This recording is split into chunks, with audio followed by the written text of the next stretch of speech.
Valmiki ji, doctor बजपाल जी, सोमनाथ प्रजापति जी, राव मौसम साहब, सतपाल भाई और तमाम हमारे वो साथी जिन्होंने इस बहुत मेहनत करके प्रयास किया कि यहाँ ये कार्यक्रम सफल हो जाए।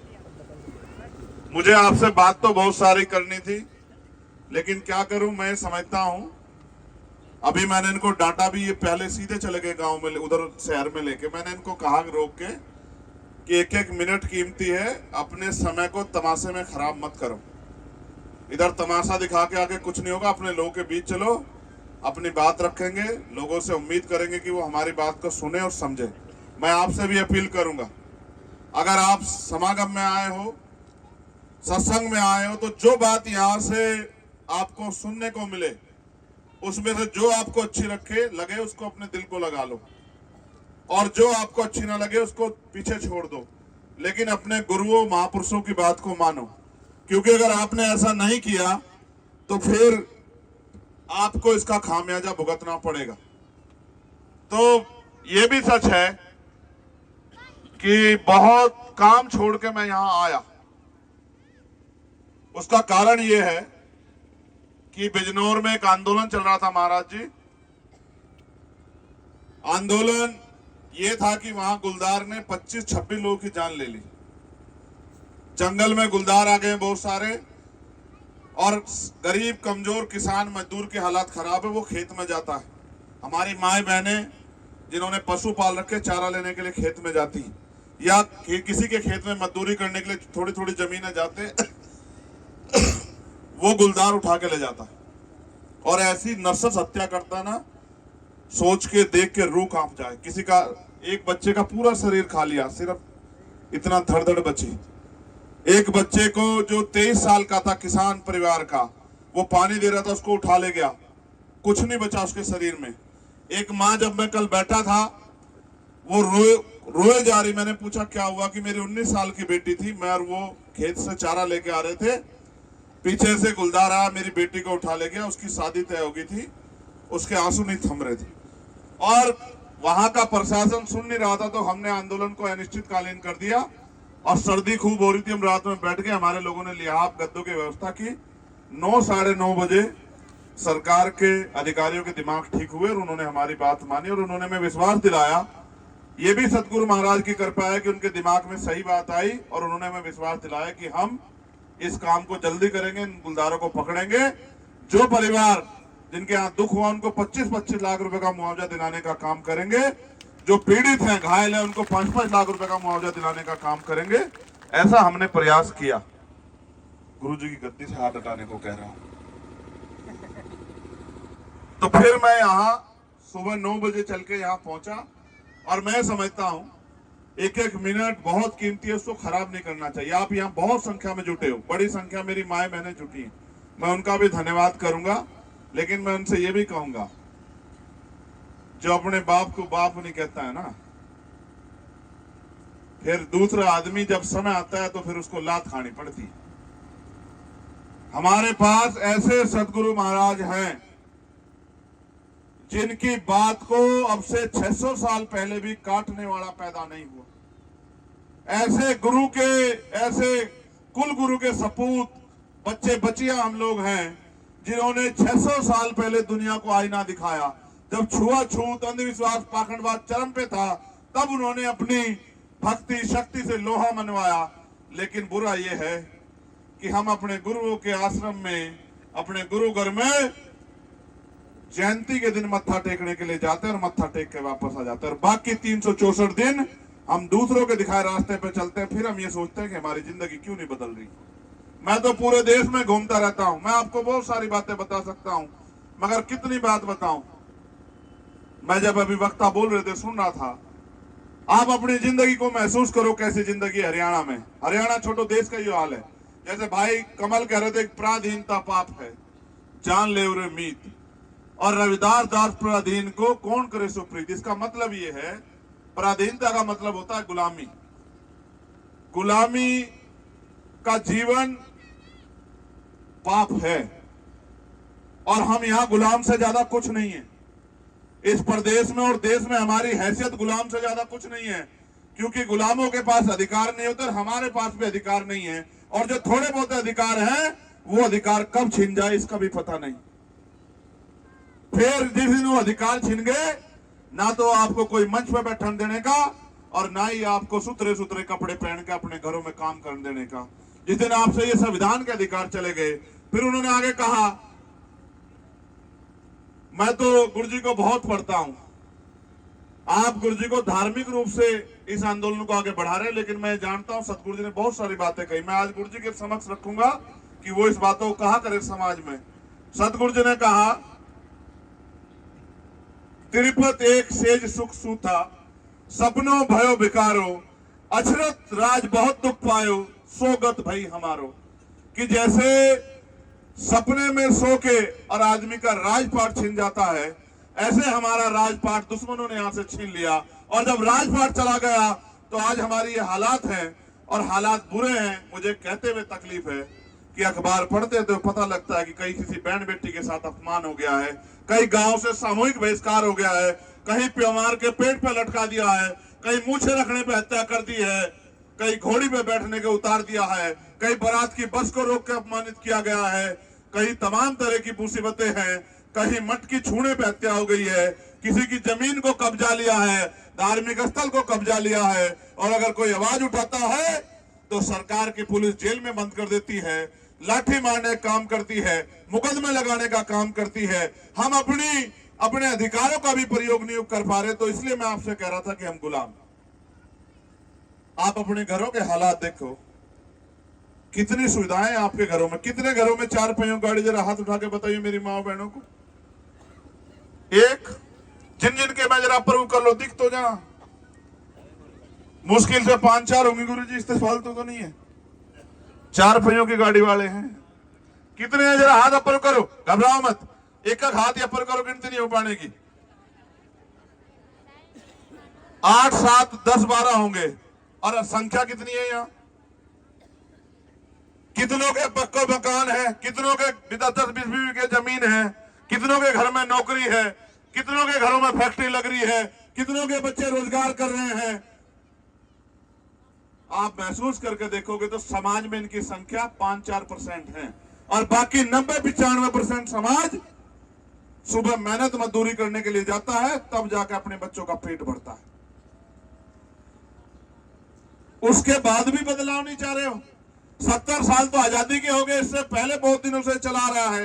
ये तो भला है बाबा साहब अम्बेडकर का, जिन्होंने अपने 4-4 बच्चे कुर्बान करके और आपको और हमें राज करने के लिए वोट का अधिकार दे दिया, संविधान दे दिया। अगर संविधान नहीं होता और ये वोट का अधिकार नहीं होता तो आपकी बस्तियों में आज भी छुआछूत है, आपकी बस्तियों में पैर रखा नहीं आता कोई। मैं 2017 में जेल चला गया। अपराध ये था कि जब हमारे लोगों पर अन्याय हुआ तो मैं लड़ने के लिए सड़क पर चला गया। जब हमारी बहन बेटियों के साथ मारपीट हुई तो वो मुझसे देखी नहीं गई, मुझे 16 महीने बंद रखा गया। 16 महीने में नहीं बना, मैं बाहर आया 13 सितंबर 2018 को। उस दिन से मैंने तय कर लिया कि अब घर नहीं बैठूंगा, रोज समाज में जा जाके समाज को जागरूक करूंगा। उसके बाद दिल्ली में गुरुगढ़ टूट गया। मैं धन्यवाद दूंगा हरियाणा के लोगों को, सबसे ज्यादा नौजवान हरियाणा के गए थे जिन्होंने मेरे साथ जेल भी काटी। और जो सरकार ये कहती थी कि मोदी जी कोई झुक नहीं सकते और सुप्रीम कोर्ट नहीं झुक सकता, जो जमीन 600 साल पहले सिकंदर लोधी ने सतगुरु रविदास जी महाराज को, उनको भी जेल में बंद किया गया था। लोगों ने सिकंदर लोधी राजा को कह दिया कि ये रविदास जी ये झूठे संत है, सच्चे संत नहीं है। उनकी बात सुन के सिकंदर लोधी ने सतगुरु रविदास जी महाराज को जेल में बंद करवा दिया। लेकिन फिर ऐसी उनकी शक्ति, उनकी भक्ति से ऐसी कृपा हुई कि जिधर सिकंदर लोधी जाए उधर सतगुरु रविदास जी महाराज दिखाई दे। और सतगुरु महाराज को वो चारों तरफ देख के उसके दिमाग में आ गया कि मैंने किसी सच्चे व्यक्ति को, किसी सच्चे संत को बंद कर दिया। वो हाथ जोड़ कर कहा कि महाराज जी गलती होगी, आप मेरी धरती पे आए हो, आप दिल्ली आए हो, मैं चाहता हूं कि आप यहाँ कुछ दिन रुको। सह सम्मान उसने एक जगह दी, उस जगह को लुटेरे ने लूट लिया। जब वो लूट ली जगह, वो गुरुघर तोड़ दिया, तब फिर हम आंदोलन करने गए। आपका बहुत सहयोग रहा, 96 लोग जेल में रहे, खूब लाठियां खाई, 250 लाठियां मारी होंगी पुलिस ने।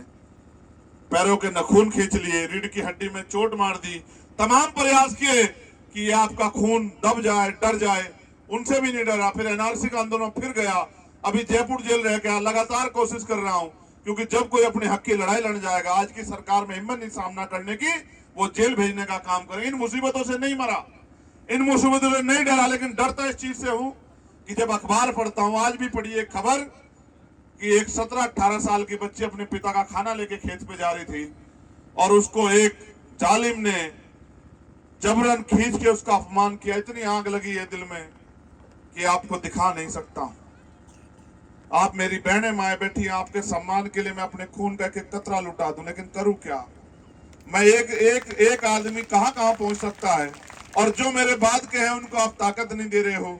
जब आप 10, 20, 50, 100 चंद्रशेखर बना के खड़े करोगे, तो जैसे हमारे सीनियर साथी कह रहे थे कि जुल्म जाति और दादागिरी की ऐसा इलाज किया जाएगा कि दोबारा कोई दादा बनने का काम नहीं करेगा, इंसान बनकर जिएगा। लेकिन ये तभी संभव है। देखो, जब राजतंत्र था, राजगुरु गोविंद सिंह जी कह गए तलवारों के दम पे बदलते हैं। तलवारों के दम पे युद्ध होते थे, भाले चलते थे, तो बंदूकें चलती थी, हजारों हजार लोग मरते, तब राज बदलता था। लेकिन उन सारी मुसीबतों को डॉक्टर बाबा साहब अम्बेडकर काट के चले गए, और आपके अंगूठे में ताकत दे गए कि आप हजारों साल की गुलामी को एक दिन में काट दो। मैं आपको पूरी जिम्मेदारी से कह रहा हूं, ये लोकतंत्र है, आप पे मौका आएगा। अगर आपने जिम्मेदारी से अपना काम अदा किया और आपके बीच के लोग ताकतवर हुए, तो फिर आपको किसी के आगे हाथ फैलाना नहीं पड़ेगा। जिन गुरुओं को, मैं तो बहुत गुरु जी के बारे में पढ़ता रहता हूं, उन्होंने एक रास्ता और बताया है, और ये क्योंकि संत उस बात को नहीं बता पाते और मुझसे रहा नहीं जाता। गुरुजी ने कहा, गुरुजी से किसी ने पूछा कि सतगुरु जी, सुख शांति का जीवन जीने का रास्ता क्या है? तो सतगुरु जी ने बात कही कि रविदास मानु करी बसन को, रविदास मानुष करी बसन को,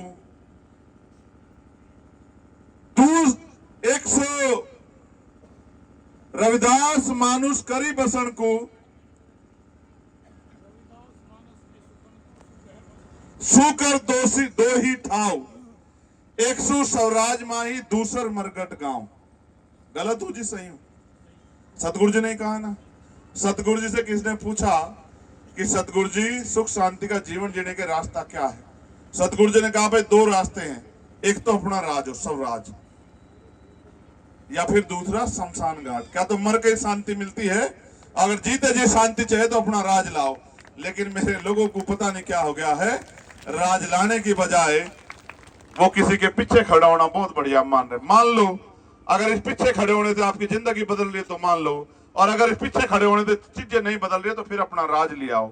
और राज लाने के लिए कुछ नहीं करना है, ना किसी के लाठी मारनी, ना किसी को सताना, ना किसी को बुरा कहना, अपने गुरु और संतों के रास्ते पे चल के बस बटन दबाना है। अब तो बटन दबाने से सारे रास्ते खुल जाए, और अगर बटन भी नहीं दबा सकते तो फिर आप जय जयकार करना या समागम में आना है, गुरुओं की बात मानना, फिर इसका कोई फायदा नहीं। अब से आप सोचो, सतगुरु रविदास जी महाराज को लोग बात नहीं कहने देते थे, आज तो हम पे ये अधिकार है कि गुरु जी का हम जन्मदिन मना रहे हैं। ये अधिकार संविधान ने दिए हैं। जो बात बाबा सतगुरु रविदास जी ने कही, वही बात बाबा साहब ने कही, वही बात मान्यवर काशी राम साहब ने कही, वही बात हमारे गुरु जी कह रहे हैं, वही बात हमारे नेता कहते फिर रहे हैं कि भाई अब तो जाग जाओ, अब तो जाग जाओ, अब तो जाग जाओ। हर चीज की एक सब्र की एक समय होता है।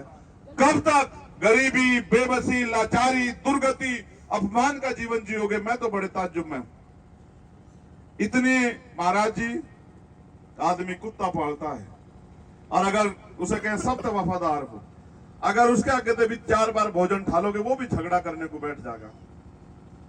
मगर हमारे लोगों को पता नहीं क्या हो गया है, ऐसा लगता है जैसे जिंदे हो ही ना। क्योंकि जिंदा आदमी तो कहीं ना कहीं उसके अंदर पीड़ होती है, वो कुछ ना कुछ बदलाव चाहता है। एक समय था कि हमारे कच्चे मकान होते थे, हमने मेहनत करके, मजदूरी करके, जो बाबा साहब हमें आरक्षण देके गए उसके आधार पर नौकरियां प्राप्त करके पक्के मकान बना लिए। लेकिन आज आप महसूस करो, आज हमारा समाज नशे की गत में जा रहा है। हमारे नौजवान घर से निकलते हैं और स्कूल जाने के बजाय शराब के ठेकों की तरफ जाते हैं, और शराब पी के फिर वो पूरे दिन परेशान होकर घूमते फिरते हैं, और वो सोचते हैं कि बदलाव हो जाएगा। हमारे जो पढ़े लिखे लोग हैं, वो बेचारे गरीब लोग देसी पी रहे हैं, वो अंग्रेजी पी रहे हैं। वो शादी पार्टियां करते हैं, बढ़िया बढ़िया बोतल उठा के रखते हैं। गरीब लोग आके देखते हैं कि अमीर भी पी रहा है तो ये बहुत अच्छी चीज है। अब वो शराब देखते हैं, वो भी अपने घर में कोशिश करते हैं उधार उधार मांग के कुछ बेच खोज के वो अमीर वो अंग्रेजी पीने का प्रयास करते हैं। ना अंग्रेजी तो जिंदगी बदलने की, ना देसी तो जिंदगी बदलेगी। अगर जिंदगी बदलनी है तो अपने संतों गुरुओं महापुरुषों की बात को सुनकर बदलेगी, और अंधविश्वास पाखंडवाद के लात मार के बदलेगी। अंधविश्वास पाखंडवाद में घुसे रहोगे, अपने गुरुओं की बात के साथ नहीं खड़े होंगे तो कोई जिंदगी नहीं बदलेगी। आप बहुत सम्मानित लोग यहाँ बैठे हो, मुझे सिर्फ इतना बताओ, क्या यह गुलामी की जिंदगी पसंद आ गई है कि? अगर इस गुलामी की जिंदगी में मजा आ रहा फिर तो कोई बात ही नहीं है, क्योंकि बाबा साहब ने कहा गुलाम को गुलामी का एहसास करा दो, वो अपनी बेड़ियां स्वयं तोड़ देगा। मैं तो आपसे पूछने आया हूं, यह जिंदगी पसंद आ रही है क्या? हाथ उठा के बताओ हाँ या ना, पता लग जा। फिर रिश्ते बदलना क्यों नहीं चाह रहे हो? है? मैं तो तुम्हें ठाडी मान रहा हूं इनकी अपेक्षा। मैं ना रुक जाओ, इस तरह आगे ना बढ़वाओ, इनके तो मेरे लोग बैठे हैं, आगे जाकर कोई फायदा ना। मेरी बात सुन लो, मुझे तो तम ठाडी लाग रही हो, ठीक है? थारी आवाज में भी जोर। पहले एक बार इनकी आवाज लगवा के हम पूछेंगे, जो पुरुष बैठे हैं कि पुरुष ताकतवर हो, मगर ये गलत फहमी थारी है। सतगुरु रविदास जी महाराज को भी एक माँ ने जन्म दिया, और बाबा साहब अम्बेडकर को भी एक माँ ने जन्म दिया, और मानवर काशीराम साहब को भी एक माँ ने जन्म दिया, और मुझे तुम्हें भी एक माँ ने जन्म दिया। जन्म देने वाली ज्यादा ताकतवर होती है, जन्म लेने वाला कमजोर हो सकता है, जन्म देने वाली कमजोर नहीं हो सकती है। इसलिए पहले इनकी आवाज देखूंगा मैं तुम्हें। एक बार तब ना बोलियो माओ बहनों, मैं एक बार इनसे पूछूंगा, इनकी जोर देखूंगा, इंगे वालों के भी, इंगे वालों के सबके। बताओ गुलामी की जिंदगी पसंद आ रही है क्या? बताओ गुलामी की जिंदगी पसंद आ रही है क्या? ये भी एक बार मैं थारे से पूछूंगा, इन्हें एक बार हरा दियो तुम, बस मैं थारी खेलूं, मैं इस मंच से थारी बात करूंगा, ठीक है? नहीं, इन्हें एक बार हम लोग कमजोर कर देंगे। बताओ गुलामी की जिंदगी पसंद आ रही है क्या? बताओ गुलामी की जिंदगी पसंद आ रही है क्या?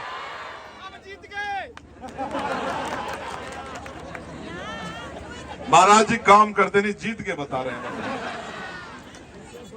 सुनो, इनते जीत का क्या लोगे? ये तो हमारा ही परिवार है, जीतना जिनसे उनते जीतने को तो मैं कह रहा हूं।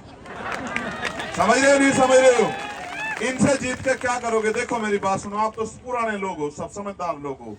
किसान बीज गेर तो पता लगा ले फसल कैसी होगी, आप तो सब जानते हो। मैंने तो इन नौजवानों को, जिनको नु कह रहे थे कि नौजवान नो सिखे होते, मैं नौजवानों में इतना बल पैदा कर दिया कि ये समाज के सम्मान के लिए गर्दन कटवा तो सकते लेकिन झुकन नहीं देने के, मैंने इनमें इतना बल तो पैदा कर दिया।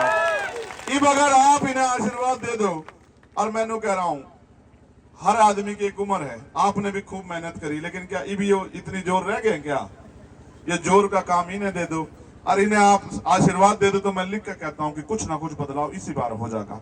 और अगर आपने ईमानदारी से, क्योंकि मैं भी हरियाणा माँ के महाराज जी लोगों, मैं आपको विश्वास से कह रहा हूं, महाराज समनदास जी को भी, महाराज सतगुरु रविदास जी महाराज, बाबा साहब को और आपको भी, और अपने सारे समाज को, कमजोर हक वंचित समाज को मैं पूरी जिम्मेदारी से बात कह रहा हूं कि मैं भी हरियाणा माँ के लगूंगा, क्योंकि ये जुल्म देखा नहीं जाता, ठीक है?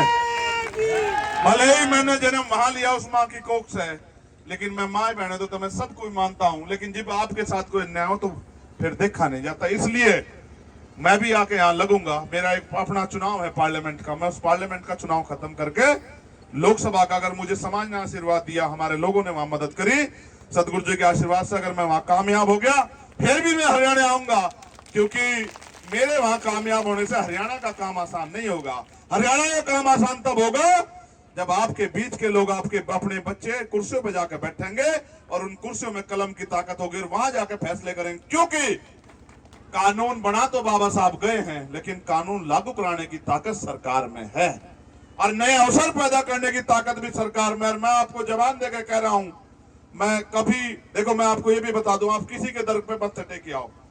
मैं सतगुरु रविदास जी महाराज, भगवान वाल्मीकि महाराज, गुरु नानक देव, संत कबीर और भगवान बुद्ध के अलावा कहीं नहीं जाता। मैं किसी दरवाजे मत्था टेक कर नहीं जाता, कहीं नहीं जाता, कहीं नहीं जाता, कहीं भी। और गोली भी लगी मेरे, 4 गोली चली मेरे ऊपर, जेल में भी रहा मैं, सब कुछ, किसी में नहीं मरा, गोली से भी नहीं मरा।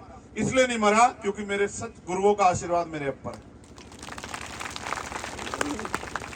इसलिए मैं आपसे भी कह रहा हूं, वचन दे के कह रहा हूं, एक बार इस लड़ाई को लड़ने की ताकत आप हमें दे के देखो। फिर आप देखो कैसे आपके क्षेत्रों में विकास की नई योजनाएं आती है, कैसे आपके क्षेत्रों में इंडस्ट्रियल एरिया लग के आपके बच्चों को घरों पे, बहनों को घरों पे रोजगार मिलते हैं, कैसे आपके क्षेत्रों में बड़ी बड़ी योजनाएं आके आपकी तरक्की होती है, कैसे जो बैकलॉग या खाली पड़ा अपने भाइयों को रोजगार कैसे हम लोग देते हैं, कैसे जो है अच्छी पढ़ाई की व्यवस्था कराते हैं। आप ये महसूस करो, अमीर का बालक तो बड़े से स्कूल में घुस जा, लेकिन गरीब का बालक भी घुस पा रहा है क्या?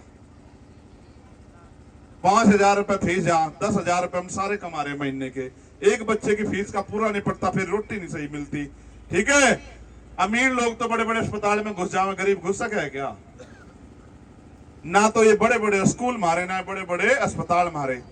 ये स्कूल भी मारे हो जाएंगे, अस्पताल भी मारे हो जाएंगे, क्योंकि राज उनका होता है जिनकी सरकार होती है। और साहब ये कहते थे मानव काशीराम साहब की, जिनका राज होता है उनकी बहन बेटियों को अपमान नहीं करता, उनके साथ कोई जुन जाति नहीं होती, उन्हें घोड़ी से कोई नहीं उतारता, उनका सामाजिक बहिष्कार कोई नहीं करता, उनके कोई लठ नहीं मारता, उनको कोई बेइज्जत नहीं करता, और उनका हाथ कभी ऐसे फैला नहीं होता।